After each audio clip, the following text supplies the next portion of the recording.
All right, welcome back to another Del Toro live stream.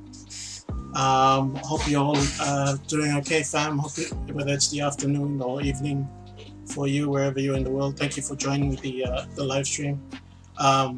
We have been talking about mental health in PNG and also in general. Legend in the form of Ryan Pini, who is was a swimmer for PNG, four-time Olympian. This opportunity to join us, and really appreciative of you taking the time out of your busy schedule. Yeah, no problem. Thanks for the welcome. It's really a little bit of a clip. I just wanted to pop that on the screen. We just thought have a look at this little 2-minute clip I've got. Actually, I stole it from your YouTube page, I think, Ryan. Okay.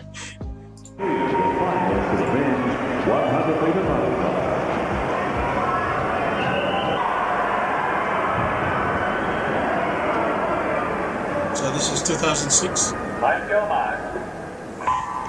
First final tonight underway, the men's 100 metres butterfly in the form lanes. Pine of Australia in 3, Klim, Pini and Burmester. Not too much in it from the start. Fantastic, he strokes powerful, Papua. Very long. We saw it go out fast in the first 50 this morning. 24.38. Pini is leading. Cooper at the top of the camera there, lane 2 in second place. And then it's Swanepoel as they bring it home. Ryan Pini of Papua New Guinea is still in front. Now they're trying to swim him down. Burmester of New Zealand is the challenge. Burmester perhaps. Pini still in front. I think PNG's going to win this. Ryan Pini, here comes Quinn. Touch on the wall. Ryan Pini. Papua New Guinea winning a gold medal in the swimming. Fantastic performance. Right from the start, he looked so great and powerful going down that first 50. Here's a beautiful butterfly stroke. He got away really well at the start. Look at his technique, it's great. You can see the power in those shoulders. Oh yeah, it was can never forget it. Absolutely never forget it. And I think I'm reminded of it nearly every day because they talk about it. So it had such a significant impact. For me, it was from that event, and I've just I think ever since then I've really tried to just make the most of it and let it trying to inspire other people, and so I don't I never turn away from anything like that when someone says they want to meet me or they want to say hi, take a photo. I always take that opportunity to do it because I know that there's a moment in their time that had a significant impact, just like it did with me. So I think it's really important for me to be able to continue that and to make sure that it lives on with. I don't think we do that in life. Yeah, we criticise ourselves, and by doing that, I was able to improve on myself further going down after 2008, where I was probably at my best following that. So and now when I watch it, I know the ending of that story, but I always go, come on, is he gonna make it? You can get there. Very close. So you can't clap that fast.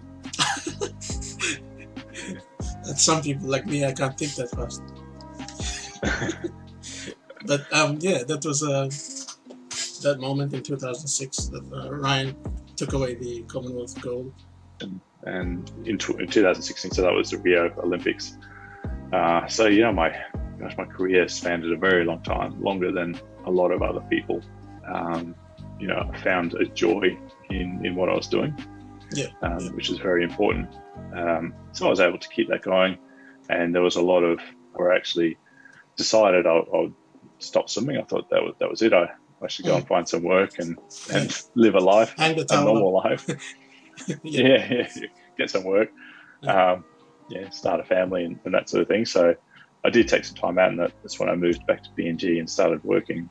And I sort of in that time living there, where in the lead to, we're hosting the Pacific Games in 2015, just to say that I swam in front of my home crowd, and sort of, I guess, you know, a way for me to say thank you and have people watch me do what I do instead of on the TV. Yes. So it was a really good opportunity for me to get back in the water, and I found a really good motivation and purpose in doing that. Just I've mentioned to the viewers, if you're just dropping in to the live stream, we are talking with Ryan Pini, and we are just going over a brief history of Ryan and his achievements in swimming. So appreciate if you can join in the discussion as well. If you have any questions for us, feel free to mention them in the chat, and I'll try to address them. So I did ask Ryan for you to come in and speak a little bit about your experience with mental health and in PNG particularly, but also in general, to get to that level you reached as a peak, like what do you call it, high elite sort of sportsman, you know. And so how was that for you? Did you have any difficulties? I mean, of course you did, but how did you sort of get through those tough? Put on them, and depending on your sport and how involved all that is, you know. So for me, you know, obviously of fear of failure, to not perform on that given time, and I always thought the emotion, coming into a big race, it just looked as though I just went there, performed, and everything seemed to be pretty good. And you know, that's probably not the case. There's a lot of things ticking around in that brain, and I think I was always very good at being able to thrive under pressure and find what I was reaching for and being happy about what I could accomplish. And I think there's quite a few different things that I went through. So, you know, before the Commonwealth Games, when I won gold, I was in Australia swimming in that pool for the first time. It was brand new, for the Commonwealth Games, and they had their Australian, Melbourne. So they had the Australian Championships in there. So that was their trials, and I went down to that event to race and feel the pool and to, obviously feel good about where my preparations were. And this was, I can't remember now, probably not quite 3 months before the Commonwealth Games. Yeah. And I competed there, and I think it was probably the worst performance that I've ever done. And it was probably I think it was a first for me to have swum that badly. And this is after maybe years of preparation to the games, right? And lots of preparation. I've been to a Commonwealth Games before that. I've been to the Athens Olympics in 2004. So I've been to a lot of big competitions. I've been to World Championships and a lot of preparations. And this competition in particular was really bad. And that feeling of how do I get myself out of this to perform at Commonwealth Games was really difficult. And being the first time to experience that, so that event was really bad. And I spoke to a friend of mine, and I said, that's the worst performance I've ever done. And he said to me, oh, you're lucky. I fail all the time. This is normal. Yeah. And, that sort of took me back a little bit. And I thought, okay, last few weeks of training before the Commonwealth Games. And I just really had to try and just lose all of that fear of not performing on the day. And, just refocusing on everything. So, that wasn't, so much of a, I wouldn't think a big mental issue to do that. And obviously, I went into that competition, and not only the 100 butterfly was good, but every single swim I did, I was doing personal best times, which is what I was aiming for. And I think a lot of people will probably talk about having that purpose or having an aim and a goal to reach for. And you know, and I've spoken to people about this before, but so for Commonwealth Games, I think it's probably interesting for those that are listening. For me, you know, I at that time never really wrote down goals and things like that. I always knew what my goals were. I think I was always very good at just knowing what I had to do, how many strokes and what splits, and how I need to swim an event.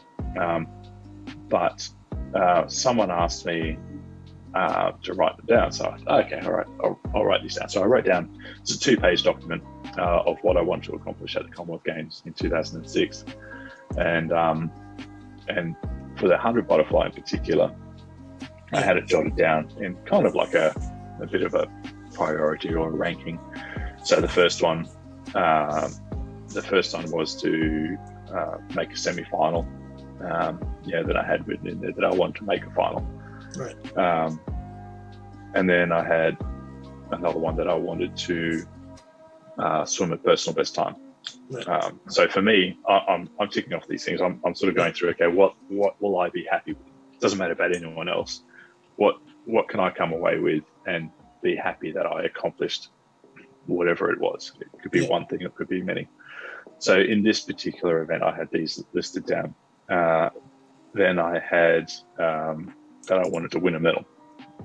It wasn't about being specific about winning a gold medal. I just wanted to hear the national anthem, which would mean that I'm standing on the podium. Yeah. So looking back at that, getting into a semi-final, if I checked off that, I would have been happy. The other things there that could make me happier, but I'll still come away going, okay, look, I accomplished something, and that's a step. Making it to the final, it's another tick. Yeah. Swimming, I swam a personal best time in the heats, and then in the semi-finals in the next round, and then in the final again, another personal best. So I ticked all those off, and then obviously the gold medal. Wow, yeah, okay. Yeah. And Amazing. Even to be more specific, I'd written down what people off what I had thought I could do. So I was, and it's so interesting because looking back on it, I just almost did everything to the T, and I thought maybe having that and looking at it and seeing it and working at it in my head, visualizing how and the favorite in the years before that, world champion is an Olympic gold medalist and a favorite.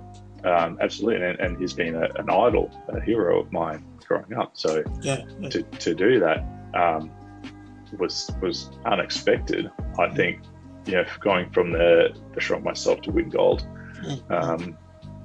that's just the unknowing, I guess. So it was a huge thing for me, and having that driving goal setting behind me, I think was very helpful at the time to have it written down. So that's just an interesting story from my side. But I guess going on from that, I was always very strong and felt very capable and confident about how I could handle myself.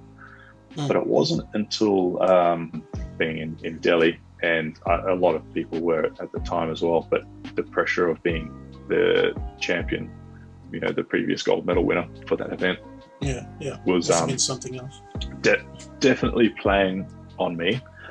And I came away with the silver, and I wasn't overly happy with the time, but considering what how I was, considering what I went through, I was I could hardly hold my breath for more than 10 seconds. It just ached in my chest. Wow. So I was pretty amazed at how I could come away with that, and I think I put a lot of that down to being resilient and being in these situations where I know what I could handle. I've had 4 shoulder operations in my time. So almost every 2 years from 3 months was pretty tough. And then the long road to recovery, it wasn't just 3 months, it was 6 months by the time I felt strong enough to be able to whatever. And I just knew what my body's capable of doing. So, that was always I think a real strength that I had in that, to try and to do your best and learning and feedback and things like that. But after that 2010 Commonwealth Games is probably when I just were you fully trained? Man, I was like mentally and physically sort of mentally, mentally, definitely mentally. It was really hard because I didn't know what I wanted to do. I was still trying to find that, and I felt that swimming was something that I loved doing, but all of a sudden it just came like a freight train. I was like, well, what if I didn't? What if I don't have swimming? What if I what am I going to do? I was at a stage in life where I was engaged, that sort of feeling of expectations of, well, what's next? We've got to get a job, we've got to make money. What are you going to do now? Because you were so focused on your swimming career, and then you started to think, what's going to happen after? Is that what you're going through? Yeah. How do I support a family? I can't just keep swimming. And I didn't have a purpose outside of swimming. And I think that's what I really struggled with. And for me, I knew there was competitions that I was still aiming for and trying to do, but I was getting to the pool late, and then I was just sitting around, and then everyone would hop in and I'd be the last one in, and I would swim and I'd try and swim, and I just couldn't. And it was playing on me so much that I had 14-year-olds that were lapping me. And I thought, what is wrong with me? I couldn't work it out. I was really trying, and my coach could see it, and he just, thought it was like an energy thing. Maybe I wasn't eating right, or maybe I was allergic to something. So I sort of played around the pool for weeks, just hopping out early and just missing sessions, and I just couldn't get things right. And it was, even impacting on, my fiance at the time, where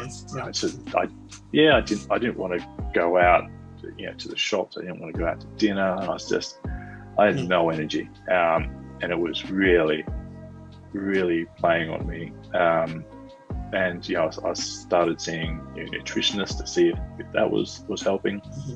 And it wasn't until I just sort of went, could I be depressed? I was like, no, surely I'm not that type of person. That can't be right. Then I went on to, I think it was Beyond Blue website, and there was a bit of a checklist. And if there was 12 things on that checklist, I ticked off 10 of them. And then that's when it hit me. I was just like, whoa. I couldn't believe it. And I just thought, well, how do I talk about it? How do I tell people? Because you feel, less of a person. People idolize you for your swimming and being strong and they think you're superhuman. And then you feel like you're, lost person, So, that took me a long time. You sort of get a lot of, that talk where you sort of go, how come you're not in the pool? You got to do something, or how come we can't do this? How can and you're trying to work it out and trying to, open up and talk. And that was the hardest thing, and just trying to work that out. And I stuck like that for a long time. And did you? And in hindsight, did you have anyone you could talk to? And one of those was my fiance Carly at the time. We sort of got to a point where, I was just opened up, and I was able to just,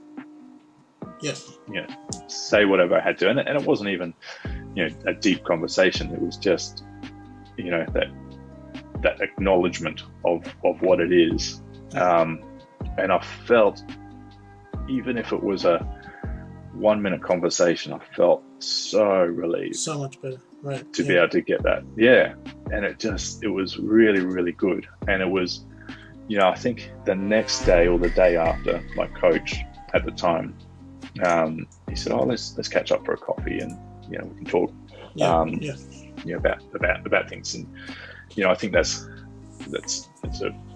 a trait. You spend, well, for me, I spent, 16 years with my coach, and I was away from my parents, through my 20s. Yeah. And my coach was the person that I saw, more than every day. More than else. So he's someone that can obviously pick up on things and can talk, but it's always that confronting part about going for me to do it. But when he did it, so we went to coffee, and we just sat down, and he said, well, that's. He obviously knew that I wasn't swimming as much, and he just wanted me to feel comfortable about doing whatever I wanted to do. Just to find that bit of motivation or whatever it was, even if it wasn't to swim anymore, just to, don't worry about it. Just about things, talk, about swimming, about what I could do.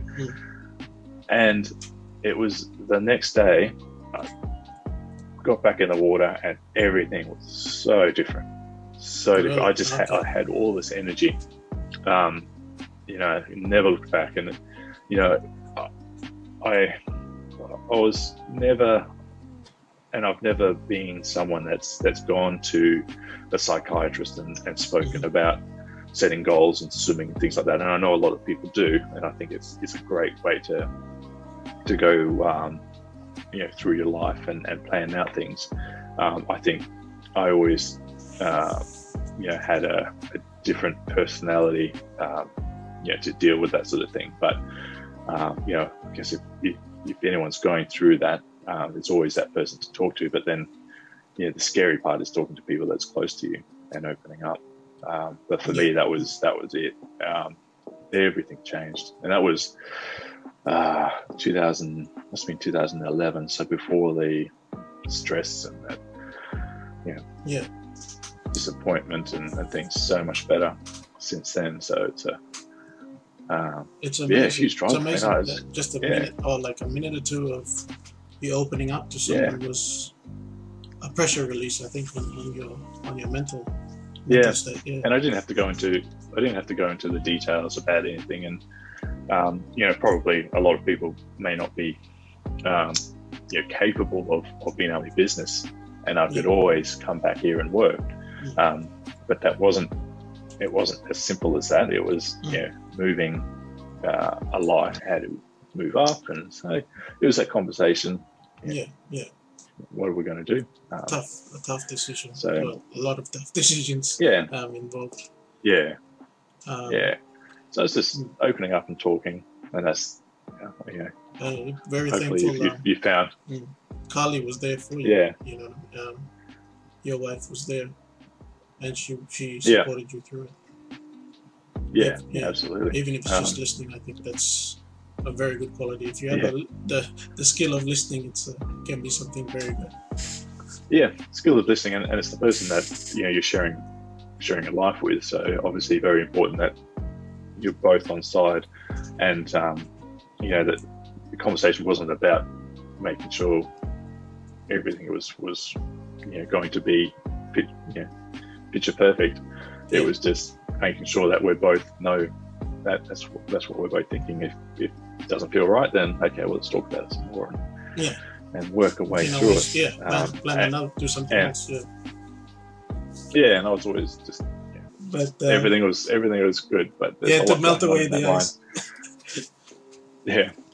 But thank you for sharing that story with us, Ryan. It's been a while since that happened, but I think sometimes the emotions still roll with you, and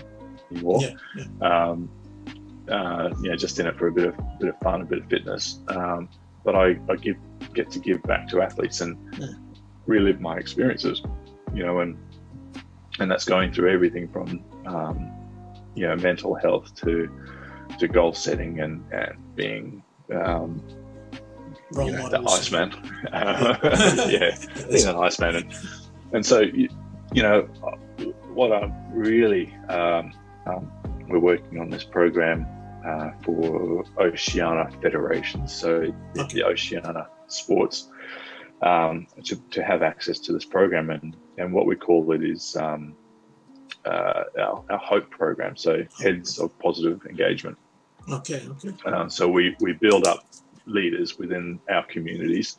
So they could be coaches or managers, other athletes around the Pacific, and we give them these tools to be able to go back into their sports or their community and talk about the mental health issue. And it's not, we're definitely not a Band-Aid fix.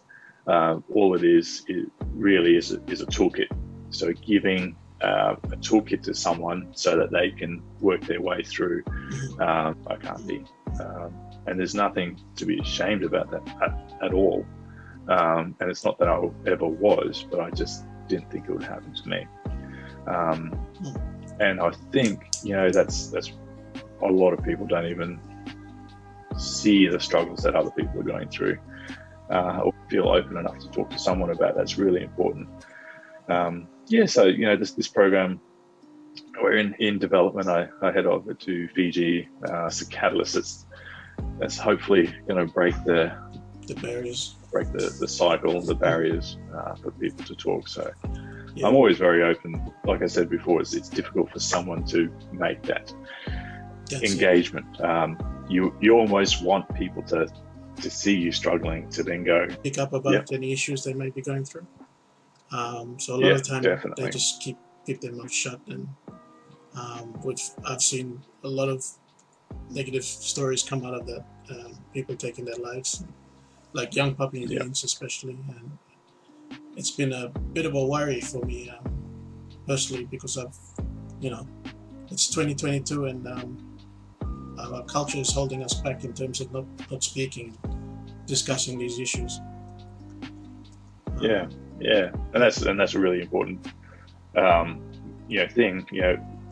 You're reaching out through your gaming platform, which you have a lot of people who you follow, and obviously we'll find some comfort in these discussions. And then you go, well, how can we do better than are there programs in schools that talk about it? And I think there's a lot of areas in schools that they should be talking about, but mental health is really important. Well, I've personally learned a lot talking to different sort of people that have come on the live stream. One of them was a lady called Mrs. Demiana Komoru, who was a director of counseling services in Marshall Islands, actually. And she had can take some of that on as well. And a lot of she talked about was preventative measures, and like it goes back to what you were trying to do, I think, with the program you're trying to do for the athletes, is you're trying to prevent these issues and give them the tools to deal with them before they become bigger issues. And I think that's exactly that is a good way to sort of attack the issue. So before they become bigger issues, the athletes can recognize that there is in fact an issue that needs to be addressed, or I can deal with it myself, or things like that. Just finding ways, just even if it's finding one thing in your day that you can appreciate, and speak it, say it, put it, tell someone, send a message, say, hey, I really appreciate. I think that's something that I like doing. I think a lot of people tend to do it anyway to people. So So I think that sort of leads on to another question I wanted. I briefly spoke to you about another guest that came on my live stream, Bronwyn Keeley, who mentioned we do have a One Talks counseling hotline, and also in the Palm General Hospital there is a section you can go to and speak to a psychologist, things like that. But I think so. And like you said before, a lot of Papua New Guineans, feel afraid to talk about these sorts of things. I did. A lot of people do, and that's why we get down these roads. And a lot of things tend to be aimed at a kind of a band-aid fix. You're already in this issue, in this problem that you have, and to get out of it is really difficult, and going down that road of seeing a psychologist. But I think preventative has to be more of a priority, right. And that's taking this and breaking those barriers right down to tell everyone that these things happen. There's nothing to be afraid about. So how do we deal with that? Well, I think we need to get into schools, get into primary schools, start talking about it. And I don't think so. If I'm more than happy to go and talk to school kids or to people about it. And I know a lot of other athletes are too. So that, and sport has this, where people aren't just listening to a doctor, or people aren't just listening to a teacher. They find a connection with a person who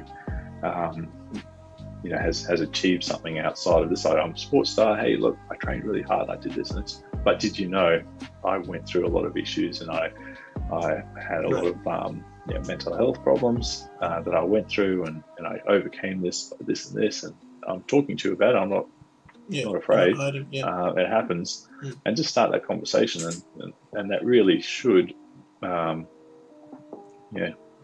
break that barrier down. Not the only solution. I'm sure there's a lot out there, but how do we do that? I think I'm sure there's that association here, or the professionals here. Can they link in with the education departments and build that in? And there's a lot of programs that should be taught in schools to break down those barriers. Gender-based violence is another one of those, which is a huge issue. And I think this ties into that gender violence, domestic violence, and things like that. It ties into a lot of issues, I think, and it'll affect the community and the society that we live in. And what we talk about in our programs or for athletes is we need to create an environment where people can thrive. And what does thriving look like? It's having people around you that you can talk to. It's having a good classroom where you feel like you want to learn, you feel motivated and driven, a place where you can excel to your potential. And if you feel that you don't have this place to thrive, then you're a drone moving through life, being told what to do and not finding a purpose. So finding this place of happiness and having everything open to talk about is absolutely really important, especially for our younger generation who are dealing with pressures that we never had to deal with, that being social media. It plays a really big part of that, and you've probably seen quite a lot in PNG how destructive it is, and it's actually it's pretty bad, and you see young people having very difficult times. It is a new age now with social media and all the pressures with like this pandemic that we just went through, or probably still going through, things like that. Absolutely. We actually had Joachim in the chat who sent some 30 stars. Thank you, Joachim. Much appreciated. Blaze, who made a comment here. Good content, 100%. Much respect to Ryan for what he has done for PNG.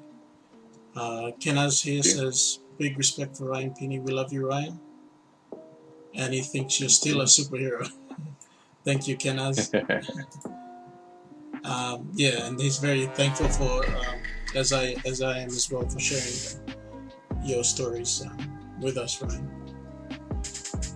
All right. Thank you also. Hey, you head off to Fiji tomorrow, I guess, to further your discussions on the HOPE. Can I get the abbreviation again? What is HOPE stands for? What? Sorry. HOPE, Heads of Positive Engagement. Heads of Positive Engagement. Yeah. Yeah, I'll share with you a little bit more content on that. We've got a Positive Edge journal. It's a bit of a journal where athletes or people can read through and identify things that are positive in their life, and it's all really good content. Yeah. Very good, right? It's actually the lady that I have that is running this. She works in schools down in Victoria, and they run these programs through the schools down there, and they have all the athletes in Oceania. Yeah, well, that's what we're trying to do is to break down those barriers and through sports. So it's difficult being in the Pacific and being surrounded by water. It's very hard to get around. Yeah.